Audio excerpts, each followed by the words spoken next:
I'm Trish from Sherni London, and you do not want to miss the Voice It Out podcast.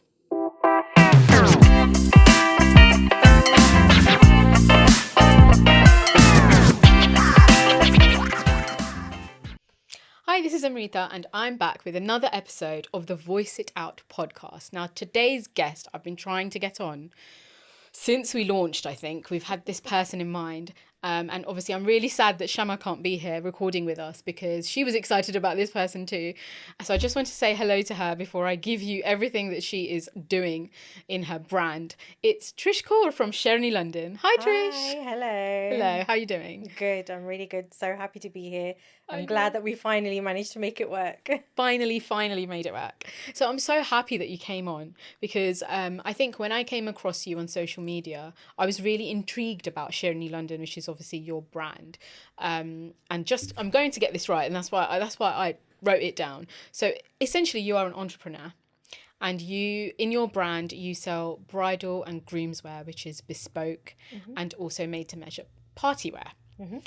Indian, like proper Indian. If you look at her website, just go and look at her website.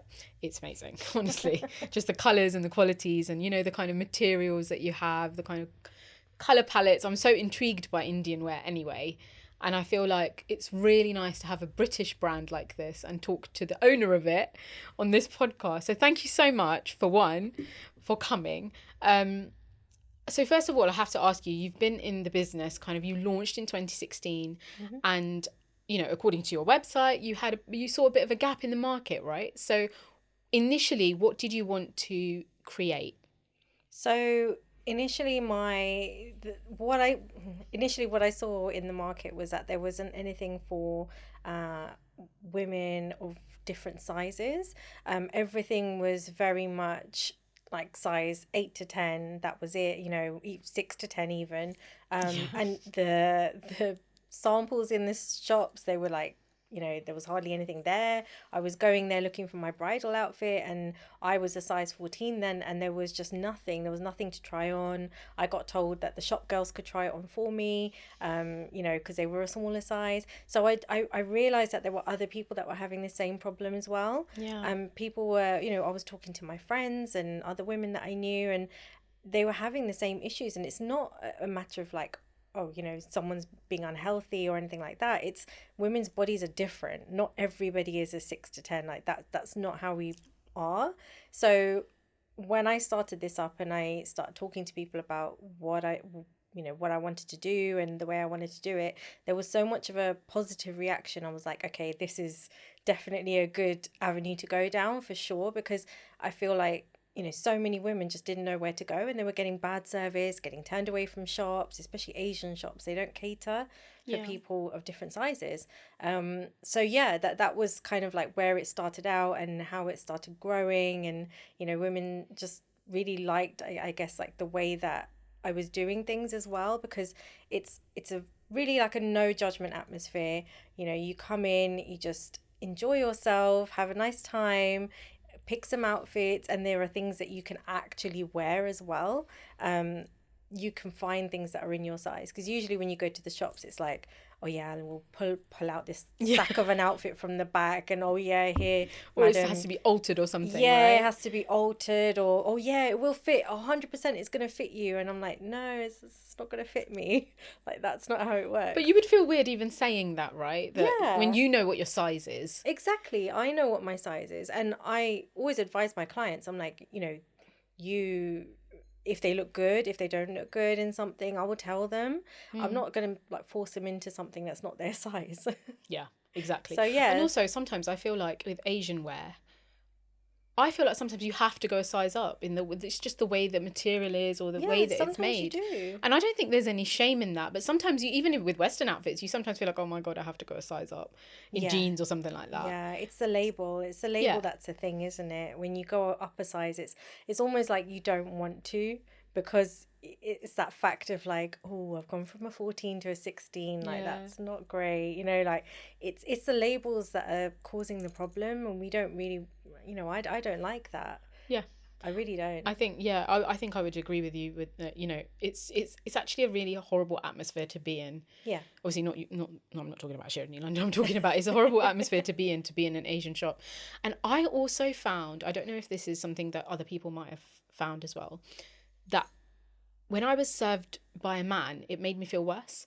Yeah. And I feel like in most Asian shops in the UK, not that I've been shopping lately, but I feel like at that time, there were a lot of men who were assistants and probably didn't really understand in that sense either what a woman would want or how she would want to feel in an outfit, right? Yeah, exactly. And they're very forceful as well at the same time. So I'm not saying this, not all shops. Yeah. And I'm not going to name names or call out any shops or anything like that. But I think we all know the types of shops there are that do this kind of thing. And I feel like, yeah, even some of the women, you know, I've had Really? brides. Yeah, I've had brides that have come to me and said, you know, this lady in a bridal shop has said to her, you need to lose weight and come back. That's awful. Yeah, literally, like, you need to lose weight, then come back and see me and then get your outfit. Oh, I shake my head at them. God. Yeah. And these are all women that I've heard that have been saying these things, you know, or your outfit's going to cost more because we need to put more panels in the lehenga because of your weight. You know, things like that. And it's just like, and this is coming from women as well. So sometimes women are, you know, our own worst enemy. We don't support each other the way that we should. Yeah. And I'm not saying that, you know, like, I'm promoting being big or unhealthy or anything like that. Like, not at all. Because I've had people say to me, like, oh, you know, you should be promoting healthiness. Like, that's not good. You shouldn't be promoting obesity. But that's not what it is. What I'm saying is that you should be healthy. You should make healthy choices, for sure. Do things that are, you know, good for you. Move your body, you know, do what you want to do. But at the same time, you need to understand that women come in different shapes and sizes. Yeah. It's just a fact of life. You're never going to have everybody at a size 8, you know. It is what it is. Yeah. And women's bodies change over time as well. People go through menopause, you know, pregnancy, post-pregnancy. Our bodies, our weight fluctuates over time. So it's not a case of, you know, promoting obesity. It's like promoting different body types, shapes and sizes. Exactly. I wanted to ask you, actually, as you were talking, when you went about creating the brand and the ethos, we've talked about that. But what about when you were actually designing or talking to the people who design? I don't know how it works, so happy for you to correct me. You know, how did you go about what you actually wanted to sell, I guess? In what way? Like the materials, the process designs, the kind of outfits you wanted. Yeah, so I mean, I work with my brides on what they want. So what happens is they'll come to me, they'll talk to me about things that they like, things they don't like about themselves, about the type of clothes they wear in Western outfits, and then I kind of like put that into like an Indian outfit style, if that makes sense. So if they say to me like, I want my arms covered, then we'll figure something out with that. Or I don't want too much on my midriff showing, but I still want to wear a lehenga, then we'll work something out in that way. And because it's made to measure, everything is exactly to their measurement, so they're not trying to squeeze themselves into something that doesn't fit them, you know. So then I design something around that, like what they like. I advise them on the different fabrics as well, like how well they'll drape on their body, because for some women, like raw silk will work really well because it's quite stiff, it holds its shape, it's quite nice. But other women, maybe velvet works better because it just drapes nicely, you know, and it hangs and it looks very regal. So sorry. So I basically work with them and figure out what's the best for them, and it's completely personal, all one-to-one, so they know that whatever I'm recommending them is for them. It's not just, oh, I'll pick that one off the shelf and just alter it to my size and change the color. It's not like that. It's completely bespoke. So that's how I go about it. So it's unique to each individual. It's not like I will just choose a bunch of stuff and here you go, just this is all you've got to choose from. It's not like that.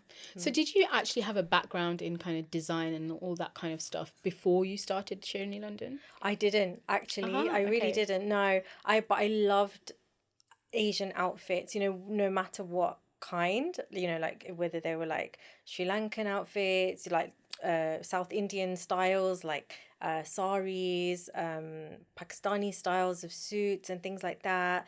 I just loved the whole thing, like the colors, the embroidery, and Yeah. everything. So I just got really into it over time. And I think this is just born out of like such a passion for it and a passion for doing, you know, creating outfits for women that they just love, and I just love doing it. So I think it's just gradually evolved over time. So I actually started off selling unstitched Punjabi suits from a suitcase. Oh wow. I was literally putting them in suitcases, taking them to people's houses that I knew, so people Yeah. would book me, and I'd come round with like 2 or 3 suitcases, and they'd invite their Like, aunties, their oh, I cousins, remember and these stuff like things. that. Yeah, yeah, yeah. Yeah. So then I'd be there, like, here, look at this suit, look at that suit, look at this suit. You know, have a bit of Oh. jar, like, look at this suit, look at that suit. And so that's how I started off, and then that's how I built my client base. So it kind of just gradually evolved from there. But yeah, yeah. That's amazing. I'm looking at you thinking, how did you do that? So I've got to say, like, obviously you said it's been a gradual thing, but what have you found difficult about business, or even about learning about the fabrics, or whatever it might be, the design aspect of it? How did you teach yourself that, and what have been the obstacles, I guess? So I think it's at the beginning that I did make mistakes here and there, but it's all learning. So I think at first it was just little things here and there that I would just, you know, maybe I wasn't aware of. But then as soon as, you know, you make the mistake and you're like, oh, okay, yeah, maybe that's not the right thing to do, you know, like, and then get it made again and, you know, change it up and stuff like that. So I think it's just like a lot of trial and error. I think one of the obstacles is being here and the team being in India. So I think that needs a lot of communication. So you always have to be like 100% on top of everything, especially when you've got multiple client orders at the same time. And you need to make sure that they all get done in the correct time frames. So that's one of the things that I've learned over time. There's a lot of things involved, and a lot of things that have just evolved over time. So That yeah. sounds really interesting, because I feel like you've also survived the pandemic, Yeah. right? So I was going to ask Yeah. you, like, how did that work? Because obviously the weddings and all that kind of stuff ground to a halt for Yeah. so long. How did that work for your business, I guess, maybe even clients that you had stuff, you know, in process Yeah. for, kind of thing? So I mean, so the pandemic was kind of crazy because everything did just completely stop. Yeah. And luckily at that time I hadn't started doing bridal wear. So Oh, right. luckily, but what I was doing during the pandemic was a whole load of lives, Facebook lives, Instagram lives, you know, like constantly I was online doing posting and all that kind of stuff. So I was prepping everybody and prepping myself for when everything would start opening again. So then in 2021, when things started opening, it was just like boom, boom, boom, boom. There was so much going on. There were so many brides coming in. There was just like, it was crazy. Like, it was so busy in 2021. But that's also the year I went on mat leave. So yeah, I had my daughter in February 2021. And that's also the same year I started doing bridal wear. So it was just all like, whoa, crazy. It was just so much. Yeah, there was a lot to do. That's really good that you could have spent, you did spend the time kind of doing the back work, I guess. Yeah. All the social media, like Yeah. strengthening that kind of aspect of your business, Yeah. so that you were prepared. That's really interesting, and it reminds me that I have to ask you about the work-life balance, because I knew that you had a child. How do you navigate that as a businesswoman, like with a young child as well? Yeah, it's hard. I would never sit here and say it's easy. And if anyone does, they've either got a lot of help or they're telling porkies. I don't know. Because it's hard. It's really hard. Because you feel, when you're with your child, you feel the guilt of, oh, I'm not doing enough in the business. And when you're in the business, you feel the guilt of, I'm not doing enough with my child. And she's 3, so she goes to nursery 3 days a week. So in 2 days a week, I'm with her. But then I'm just like, oh, you know, I need to spend time in my business. Like, what am I doing? So it is hard, but I've got a support network around me, which is great. So, you know, I've got my in-laws, which they look after her. I've got my mum and my husband, and like they're invaluable. So my husband is super supportive as well. So I feel like without that support network around you, it can be quite difficult. And I really do rate single mothers, moms with multiple kids, because I've only got one. So moms with multiple kids, it's just like, whew, I couldn't. I really couldn't. Could just about handle one. But yeah, and then I take her with me as well to the boutique. So she comes to the boutique. She has a nice little run around.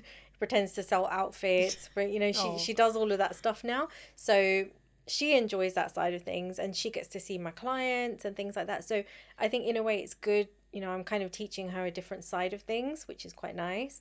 But yeah, like you just have to make it work when you're a mum and you've got a business. And I had a job as well. So I had a part-time job in email marketing.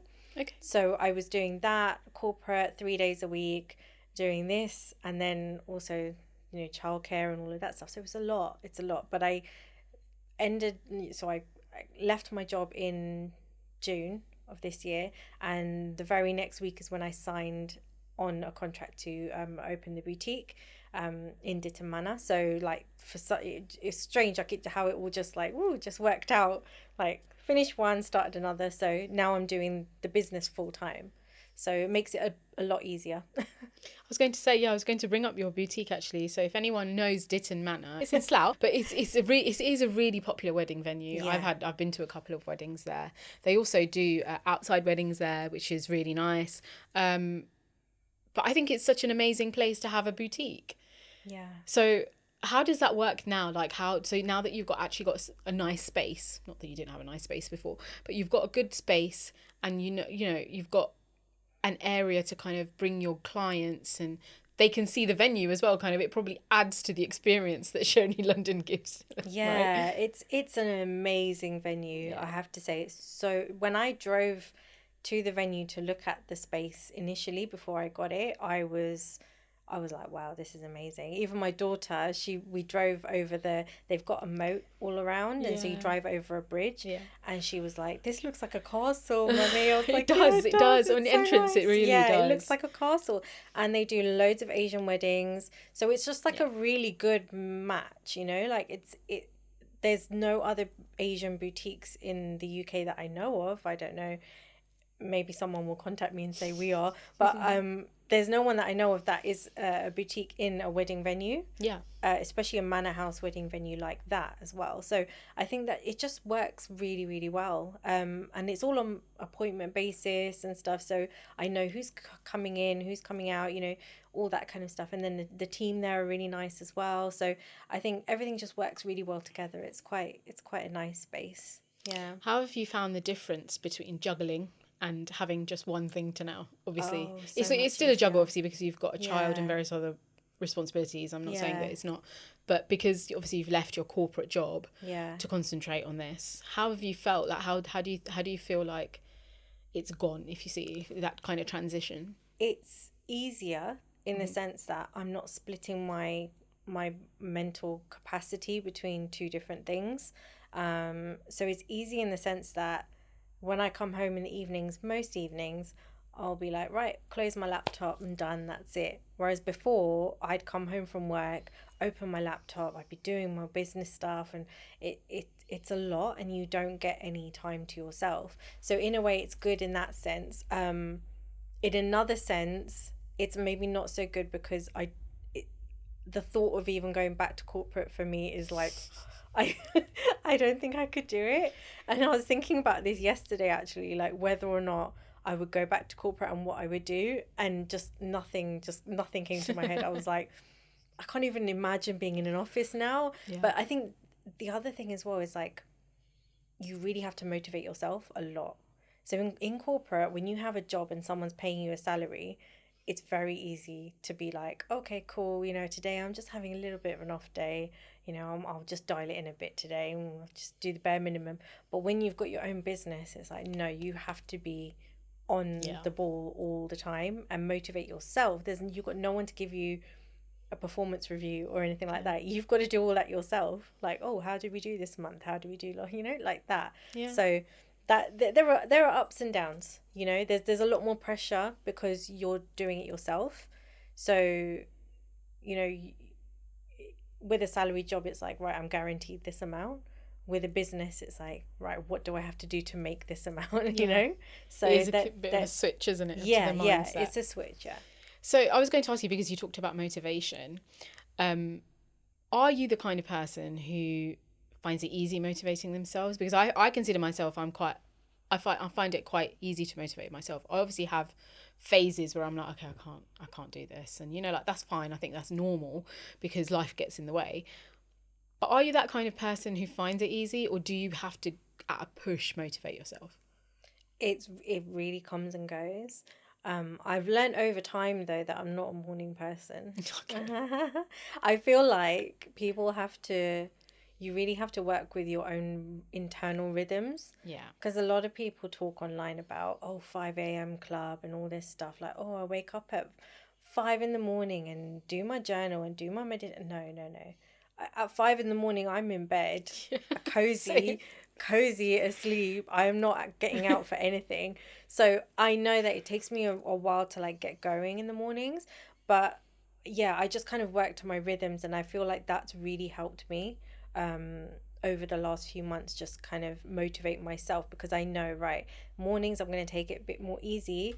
I start at 11, so I will like do the cooking and stuff, Yeah, the dinner, because yeah. someone has to do it. So I'll do the dinner and everything in the morning, get ready, go to the boutique. Then my day starts around 11. So then I'm like, right, cool. I've got my energy. I'm okay now. So yeah, in that sense, it's like having those routines and rhythms. That's what keeps you in and motivated. If I didn't have those routines, it would just kind of be like, do I want to go in today? No, I don't feel like it. I'm not going to go. You know, it's very easy to do that. So easy to do that. But yeah, I think it's just having those routines every day really helps. Do you think if it does get to a point where you don't have to physically be somewhere for your business every day, that maybe you might find it, in inverted commas, easier to not have routine? Or is this because you've got a business and you've now got a boutique that you think, okay, you know what, I can have this routine because I start at this time, I can do, this is my slot for doing this. I don't need to get up at 5 a.m. as you've said. Because I think for me, I'm a night owl, and obviously I still do the balance of the podcast and I've got a corporate job. Before the podcast, I used to do entertainment journalism on the side, which people used to think was full time because I used to be so active on social media. And I was like, I kind of want that. I want people to think I'm an entertainment journalist rather than that I've got a day job. But if you didn't have that, if you didn't have the day job, or you didn't have the boutique to go to in your example, do you think you would find it easier to find your own routine? I don't know. It's an interesting question. I feel like because I have the boutique, I can set my own routine, which is different because I know that in corporate it's like, oh yeah, we're really flexible. You can either come in at 9 or 8. You know, like there's not really much of a flexibility, or you can work from home but only 2 days a week or something like that. You know, like there's not that many places now that are very, very flexible. So I feel like with the boutique, I've been able to set my own hours. I could easily open at like 9 o'clock in the morning. No one will come at 9 o'clock in the morning, but I could open at 9. But because I know people are going to come later in the day, no one comes that early, it's easier for me to say, right, I'm going to start at 11. I'll go to the gym, make some food for dinner, go to the boutique, come home at like 6, 7 o'clock. You know, everything's like, it's easier. If I didn't have the boutique, it would be much easier to just kind of be like, don't need to do this. I don't have any clients today, I'm not going to do anything, you know? And when you're at home as well, there's more of a tendency to just sit back and relax, you know, because I was based from home before. You know, everything, clients will come to my home studio, and it's very easy to just be like, oh, just watch a bit of TV, or just do a bit of this, and you don't get to it. But if you have to physically go to another space, it feels like it is, you know, well, it is your job. Like you're in another space. Going to work, Yeah. So it's almost like a mental switch. Like when I go in, it's like, okay, now I'm in business mode and I'm going to be doing my work and I'm going to be doing X, Y, Z. And then when I leave, I'm in home mode. So in that sense, it's very nice for my brain to just just nice for my brain to just kind of not have that mix in between.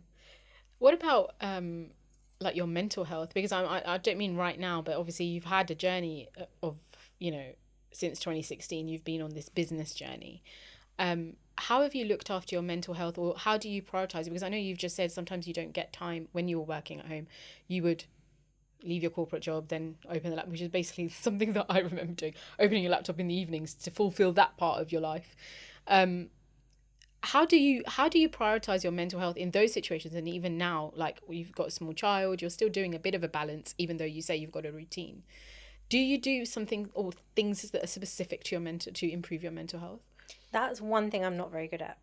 Okay. I will admit. At least you're admitting it. Yeah. Yeah. I'm not good at that kind of stuff because I'm more of a like someone that's just like, oh, just get on with it. Just get on with it and do it and not think about it. But then if something is affecting me, then it's like, right, I'm going to take some time for myself and maybe go for a walk or something like that, or see some of my friends, or like, you know, yeah, it's just getting out of your daily routine just for a bit. I think that's the one thing that works for me. I don't do meditation or anything like that just because I feel like I don't have the time. I don't know. I'm sure I do have the time. It's one of those things where if you really want to do something, you'll make the time. But with a child, it's difficult, you know, to do these things for yourself that you see online and people are doing all the time.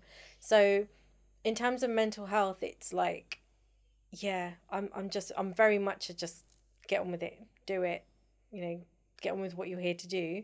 Don't let it affect you. But if it does affect me, go out. Yeah. See people. Because I feel like when I connect with people and offload, I feel so much better then. Yeah. Absolutely. Yeah. Sending like podcast length voice notes to my friends as well. I think I'm guilty of that too. So yeah, completely hear you. 20-minute long rant voice note, like, oh my God, I can't believe this is happening.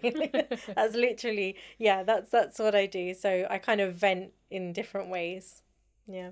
That's interesting because I know you've just said you've talked about when you're spending time with your daughter, you sometimes used to think, oh, what about my business? And then when you're at your business, you think, what about my daughter? Or even your family or whoever it is. We had an episode in season 1 where the first episode actually we did was talking about how women in Asian communities, I'm talking about Asian communities, but I think it's women widely actually, feel guilty. That we've got this sense of guilt putting ourselves first. And even though you are a get on with it kind of person, is there a sense of guilt that you feel? Because I didn't hear you say that, but I'm just thinking about how you're feeling in those moments where you had to balance, or even now when you have to balance. I think we're all good at balancing, but we're not good at, without guilt, putting ourselves first. So do you sometimes feel a sense of guilt? And I feel like, do you know where it comes from? Because this is a really interesting kind of topic, because I feel every woman obviously has a different life and has a different take on it. Yeah. Right? I feel like in my situation, I feel like it's more of an Asian spin on it, because even though my husband is so, like, he is literally 50-50 for everything in the house in terms of like cleaning, he does cooking and all that kind of stuff. Even though he's super modern about those kinds of things, we both are. When he does something, like if I have to work late, or I have to go to an event, networking event or anything, and I'm like, okay, can you just sort the bedtime routine out and do this and do that? I feel guilty, because I'm like, oh, I should be doing that. Like, why do I feel guilty? I don't know. I feel bad. Like, oh, I'm, on a Saturday, I've got clients at the boutique, so you're gonna have to look after her today. And then I feel bad because I'm like, oh, he hasn't really got a day off because he's just been working through the week. So in that sense, it's kind of like that Asian mentality of like, oh, women, you should be at home and you should be cooking and cleaning, and why are you not doing that? So I feel like in that sense, I do get a bit of a guilty feeling, like, oh, I'm out enjoying myself at a networking and drinks event, And like, you know, my husband's looking after, all my in-laws are looking after Yeah. her, or, you know, something like that. So I feel like then, yeah, definitely, yeah, there is that guilt for Because, sure. yeah, I think when me and Shema did that episode, we actually came to a slight conclusion that that comes from our conditioning of what we've seen of Yeah. our mums.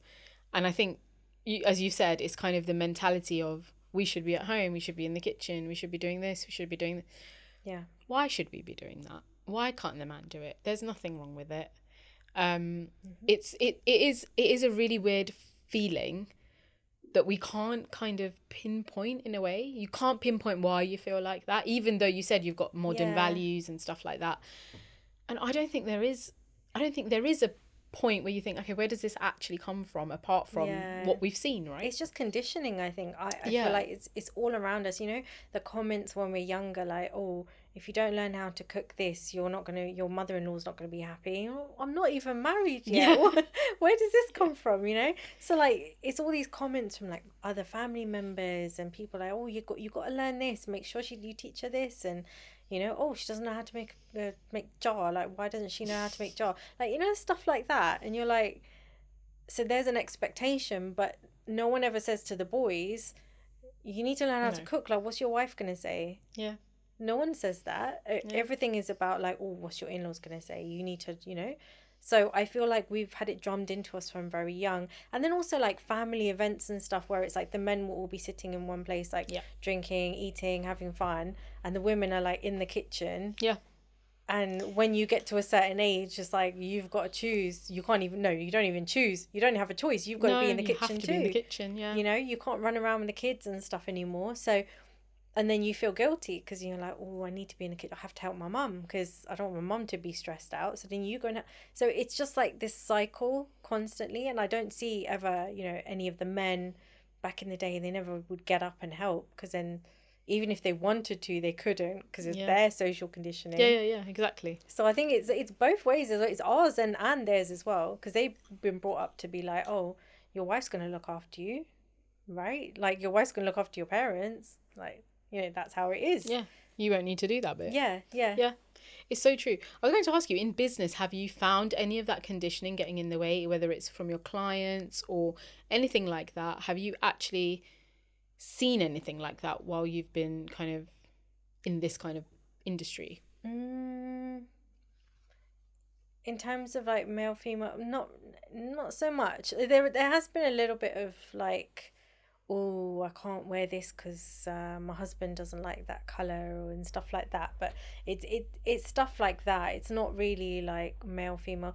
There is actually, in terms of other people's, like society's expectations of women who are widowed and divorced. That I've seen a lot of my clients. Yeah, a lot. That is one thing that really annoys me a lot. And I have clients who they come to me and they're like, I need something for a party or something. Try on some outfits. They loved some certain outfits. Oh, but I can't wear that. It's too flashy. I can't wear that. It's too bright. I'm like, why? Oh, because I'm divorced, and I'm going to be seeing my in-laws and stuff, or my husband, like I'm a widow, so I can't really be wearing these kind of things. And they're only like 40s, maybe 50s. They're not old. You know, they don't need to be wearing like white like suits with like, you know, Johnny and stuff like that. But there's this expectation, and they're like, whatever I do, it's going to be wrong. I've had clients say that to me. Whatever I do, if I wear something too plain, they're going to say, oh, she's not dressed up enough. If I wear something too much, they're going to say, look at her, she's dressing up a lot. What does she want, a new husband? You know, like stuff like that. So there's that conditioning in women's decisions as well. There's a lot of clients I have that come to me. They say to me, I'm going to weddings. I'm going to a wedding, but I haven't been to any functions from this side of the family for many years. And I've put on weight. And I'm really anxious and I don't want to see them, but I have to go to this wedding and I need an outfit. And I'm like, that's so sad, but I get it. I get it because I've put on weight over the years, like, you know, since I've given birth and stuff, I've put on weight and I feel anxious. And I'm like, oh, I really don't want to go like see this family that I've not seen for a long time because they're going to be like, oh, look at her, she's put on weight, you know, like that. And it's just, it's like, it's that social conditioning, isn't it? Like, oh, Yeah. you have to look a certain way, you have to be a certain way, otherwise everyone's gonna just Yeah, have literally something just. to say. I think it's really funny that you said that, because I saw something online just a few weeks ago. It was about an actress, Bollywood actress, and it was a video of her posing in front of paparazzi, and she'd put on a bit of weight. And I don't know why, but sometimes in these, not just generally weight videos or Bollywood videos, I just sometimes look at comments because I just want to see, oh, what have people said. I literally could not believe the comments of, oh, she looks like an elephant. Yeah. It was from it was from Indians, because it was obviously a Bollywood actress. Oh, look at her, she needs to lose weight since she got married, she's not looking good. I was so annoyed at it, because I literally sat there and I thought, she could, first of all, she could have a medical condition for all we know. It could be a healthcare issue. It could be that she's just happy and has just put on weight and is not watching her weight anymore. Like, it could be a range of things. Who are we to judge? Yeah. Like, I get really annoyed with stuff like that, because I think if you're into Bollywood, and you might have noticed a few years ago when Aishwarya Rai, after having a baby, went to Cannes. Yeah. And things went absolutely mad. Yeah. Because she had not lost the weight since her pregnancy. Yeah. And people were going mental on social media, like, look at her, she shouldn't be on the red carpet. I was like, what do you actually want? Do you want a mother who is healthy, maybe doesn't even want to lose the weight, but might not have had the chance to lose the weight yet as well, and looks after her, and her, her child is well and well? Or do you want just for the child to grow up and be like, oh, my mum, I always wanted to be thin, so therefore... Yeah, it's a double Where's standard. the line? Though. Yeah. It's such a double standard, because if she like, let's say, went on Ozempic or whatever, which is a new big thing now, everyone's going to pile on her going, oh, look, she's been on Ozempic, she's got this, she's done this, she's done that, you know? Can't win. Well, she doesn't care about her child, she just cares about herself and all this stuff. So she can't win either way. No one can. Women can't win. Like, it's either like, you're harming yourself and you're not, you're overdoing it and you're vain and all that stuff, or you're not looking after yourself, you're overweight, you're like this, you're like, it's just, it's horrible. And it's awful. I don't envy these women that are in really, high profile public positions, because they just get it from all angles, it doesn't matter what they do. It's true, because I could say that about politicians as well. I think even like in this country, when you look at a politician who's female, I feel like she has so much scrutiny about what she's wearing, what's her hair doing, what earring is she wearing, like we see it all the time, and it's like, why can't we let this go? This doesn't happen to a man. Well, it probably does a little bit, but not as much, like, to that extent. No.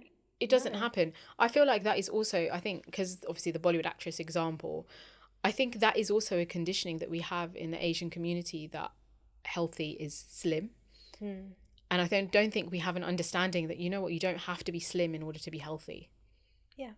You could be a gym goer and you could be a little bit bigger. I mean that in the nicest way. And you could be the healthiest size that you are. Exactly. You don't have to be all muscly and all this kind of stuff. Yeah. I think that's the one thing that really makes me irate when people comment on other people's weight. Yeah. I just think, first of all, it's none of your business. Secondly, it could be something genuinely that person can't control. Exactly. And people don't understand it goes the other way as well.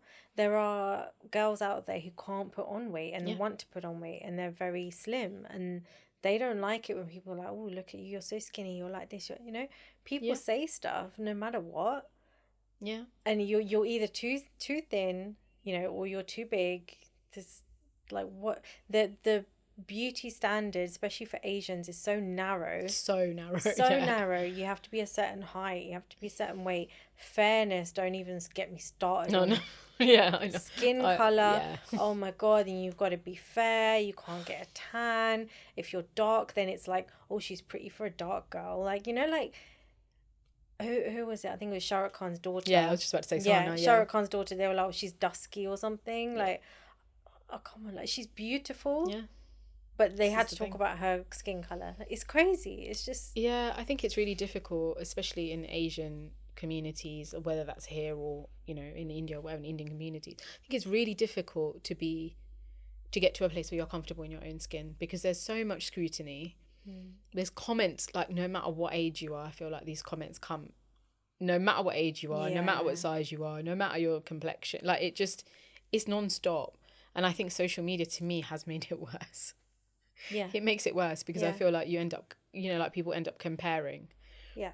And it's just, honestly, it's just, I just find it so awful. And with social media, that's another thing, because I feel like so many women, especially like these fitness accounts or like certain types of influencers and stuff, they pose themselves in such a way where they look so like slim, no, like flat tummies, the butt sticking out, and but it's like all very, everything's like super pert and everything's super nice, toned. Yeah, but there are a few accounts out there that will show you the real me and then the posed me, and when you see the difference, it's like night and day. It's crazy. It's like when I'm relaxed versus when I'm like posed, and it's just completely different. So you can't even trust it. But then the thing I worry about is young girls. So like I worry about my daughter when she grows up. Like what is she going to be looking at? How is she going to be comparing herself? Because I was lucky enough to grow up in a time where the social media wasn't there. And there was an internet for me. Yeah. So it's like, you know, social media really started off when like after I left uni, like while I was in uni. So I didn't see all this stuff. But these girls nowadays that are younger, they're just they're into like skin routines and all this stuff, and they're just young teenagers. I was running around with like blue eyeshadow and crappy foundation like when I was in school. I wasn't doing like a full contour, like, you know, like, but this is what they're picking up from social media. So it worries me, because then I just think, oh my god, like what are they looking at and what are they comparing themselves to? It's not real. No, none of it's real. No, it's scary. I think the standards are different, and they're gonna have to, well, hopefully people will grow up and understand that it isn't real, as you say. Yeah. But I think it's really weird, because I feel like we're I didn't think I would ever say this, but I feel like we're lucky that we've known a world before it. Oh yeah. And we've known the change that it's brought about over the years. We're lucky that we got to go clubbing when people didn't have smartphones. That's all I'm going to say. So true. I'm So lucky. true. I got to dance around like a crazy person, and no one was there recording me. Nowadays, people get like young people don't dance in clubs anymore because they're so scared someone's going to record them doing something silly. So yeah, we are lucky. Yeah, I think I definitely do think we are lucky. Definitely. I wanted to ask you, I know we've touched on this previously kind of earlier in the chat, but I feel like even though you've been through a COVID pandemic with your brand, you've been through obviously your change in work-life situation, what do you think is the most important thing that you need to be a business person in 2024? Because I feel like 2024 has been one of those years where obviously we've had an election, like the world's in such a kind of I feel like the world's in one of those places that you can't ignore certain things that are going on in the world, etc. But what is it like being in business though in this year? It's really, I feel like one thing people really need is vision. I feel like if you have your plan, and not necessarily even a plan, I feel like the thing that people need is a mission, a vision and a mission. And I feel like if you stick to that and it's a good one, and you know that like, right, I'm going to be helping people with this, that's the main thing. Because I really feel like we're moving more towards a culture of like being together and helping people and like one-to-one human interaction, whereas before, up till recently, it was very much like commercial, you know, like selling products and this is my product and buy this. And but if you notice like things like adverts and stuff like that, it's really gone for more of the emotional side of things, because it's about connecting human to human. So if you've got a mission, like my mission is, you know, to help women feel their best selves in their outfits, you know, whether it's bridal outfits or not, you know, it's to help women find their inner Sherni, like their lioness, you know, to bring it out of them, in whatever way that could be. So I feel like if you've got a really good mission and you want to help people and you want to make people's lives better and bring some positivity into the world, I feel like you can't really go wrong. You just have to make sure you're moving towards it, you know, and get people to help you. Mentors. Yeah, that's a very good idea. Yeah, mentors. Talk to people, ask loads of questions. See people that are in your industry as colleagues rather than adversaries. Yeah. You know, because we're all going through the same stuff. Yeah. We all have the same issues, you know. And I feel like the last couple of years has been a bit difficult because of, you know, the cost of living and stuff like that. People are not buying as much. 2021 was a crazy boom for the whole wedding industry. It was like, whew, like everyone was getting married, so everything was like, yeah, like there was so much business around and stuff like that. But now things have quietened down. It's more about like, okay, can we provide the value and, you know, the valuable interactions with customers and, you know, actually like help people. So yeah, like I feel like there's not as much, how do I say this now? It's quieter than it was before, but I feel like the interactions that we're having are more valuable, if that makes sense. Yeah. Do you know what I mean? Yeah. Yeah.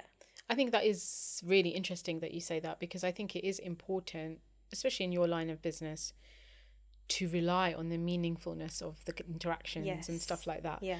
And without that, I think you wouldn't stand out in a way. Yeah. You wouldn't be the standout kind of brand that you are, or the person that leads the brand that you are, if you didn't feel those things were important. Yeah, exactly. Because I'm not like I'm not going to name, as I said before, I'm not going to name shops, but there are shops that have like hundreds of designs and like, you know, 50 workers in the shop, and, you know, you're just a number. You're literally just like, okay, what's your order number? Okay, we can't do anything without your order number.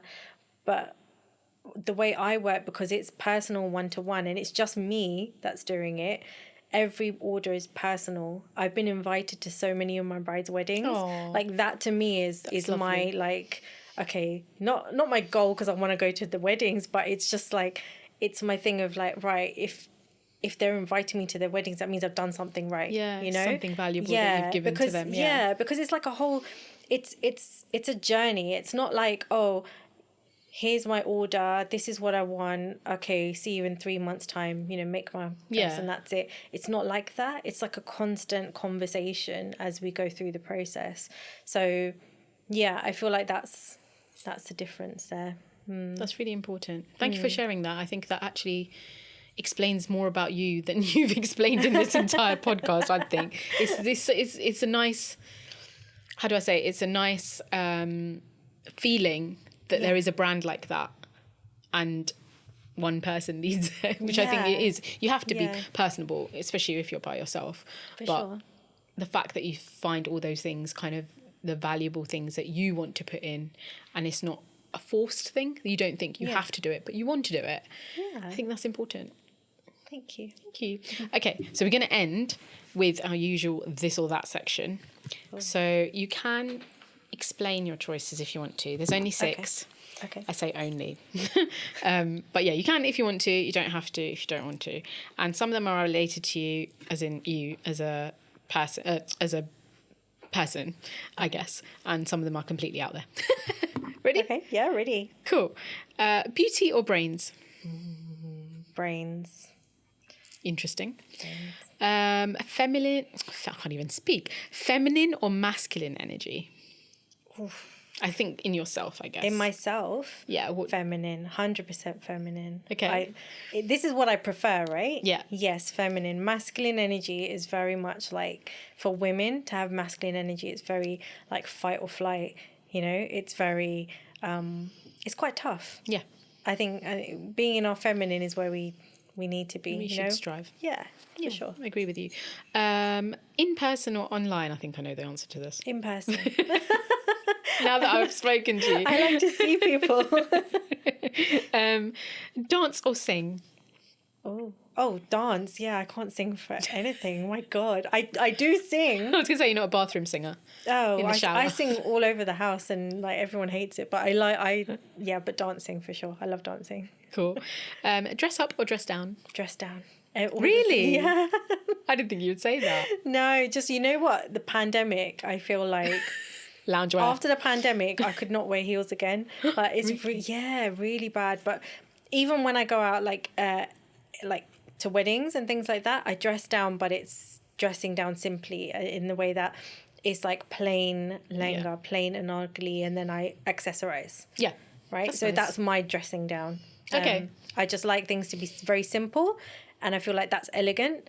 And I feel like I'm not going to look back on the pictures and be like, "Ooh, what was I thinking?" if it's just like a beautiful color, beautiful fabric is the main thing, and really gorgeous accessories.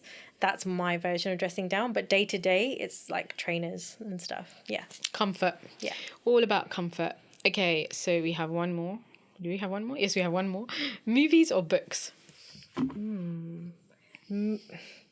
If you asked me this like 10 years ago, I would have said books, because the books are always better. Yeah. Harry Potter, for example. I don't like the movies. Oh, fair enough. Yeah, but now, because I don't have time to read the books, I've got time to watch movies. So yeah, movies, I would say. Interesting.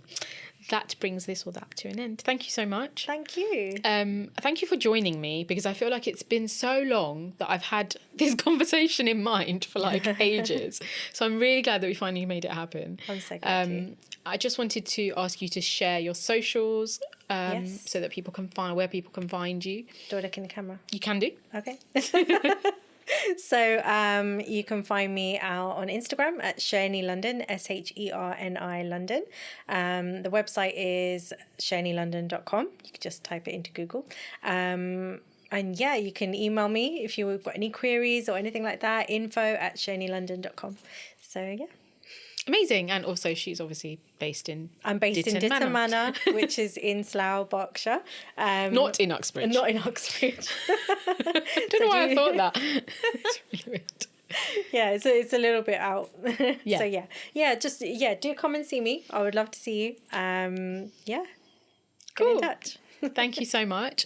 Yeah, so I'm just going to end here. Thank you so much, Trish. I keep saying thank you, but I just feel like it's been so long. I've been waiting for this, and I was so excited to meet you. So I'm really excited about this episode. It's been really nice hearing about your brand and all the kind of things that you've been up to in life and in work. And hopefully some people will come your way through this podcast. Let's hope so. Fingers crossed. You can find us on Voice It Out Podcast on Instagram, and you can email us on voiceitoutpodcast@gmail.com. And we don't want to keep it in. We want to voice it out.